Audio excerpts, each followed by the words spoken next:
কলকাতা এবং হলুদ ট্যাক্সি যেন একে অপরের পরিপূরক।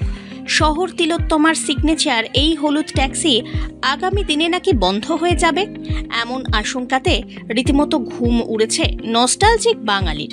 কিন্তু এরই মধ্যে ঐতিহ্যবাহী এই হলুদ ট্যাক্সিকে প্রমোশনের অন্যতম উপায় হিসাবে বের করলেন টিম খাকি। জনপ্রিয় ওটিটি প্ল্যাটফর্ম নেটফ্লিক্সে মুক্তি পেতে চলেছে পরিচালক নীরজ পান্ডের খাকি দ্য বেঙ্গল চ্যাপ্টার। তার আগে সম্পূর্ণ অন্যরকম মেজাজে ধরা দিলেন কলাকুশলীরা। কলকাতার এই ঐতিহ্যবাহী হলুদ ট্যাক্সিতে শহরের রাস্তায় ঘুরে বেড়ালেন খাকির তারকারা। উজ্জ্বল বেগুনি রঙের শাড়িতে এদিন সেজেছিলেন অভিনেত্রী চিত্রাঙ্গদা সিং। অন্যান্য কলাকুশলীরাও ধরা দিলেন নিজস্ব ভঙ্গিমায়। হলুদ ট্যাক্সিতে কলকাতা ঘুরলেন প্রসেনজিৎ, জিৎ, শাশ্বত।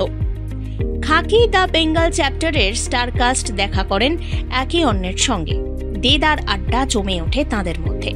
বাঙালিদের আড্ডা ছাড়া কোনো কিছুই যেন জমে না, এমনটাই বিশ্বাস করেন এই টিম মেম্বাররাও। সেই আড্ডায় হাজির ছিলেন প্রসেনজিৎ, জিৎ, চিত্রাঙ্গদা সিং, আদিল জাফররা প্রমুখ। শুটিংয়ের নানা মুহূর্ত নিয়ে অনেক কথাই বলেন তারকারা। খাকি দ্য বেঙ্গল চ্যাপ্টারে অভিনয় করছেন তাবড় বাঙালি তারকারা। একদিকে রয়েছেন প্রসেনজিৎ চট্টোপাধ্যায়, অন্যদিকে সুপারস্টার জিৎ। তবে সব ক্ষেত্রেই দর্শকদের নজর কেড়ে নেন অভিনেতা শাশ্বত চট্টোপাধ্যায়। আর এই সিরিজেও অত্যন্ত গুরুত্বপূর্ণ একটি ভূমিকায় অভিনয় করতে চলেছেন তিনি। তাই স্বাভাবিকভাবেই নেটফ্লিক্সে মুক্তি পেতে চলা খাকি দ্য বেঙ্গল চ্যাপ্টার ঘিরে দর্শকদের উন্মাদনা রয়েছে তুঙ্গে। Bureau report, one India Bangla.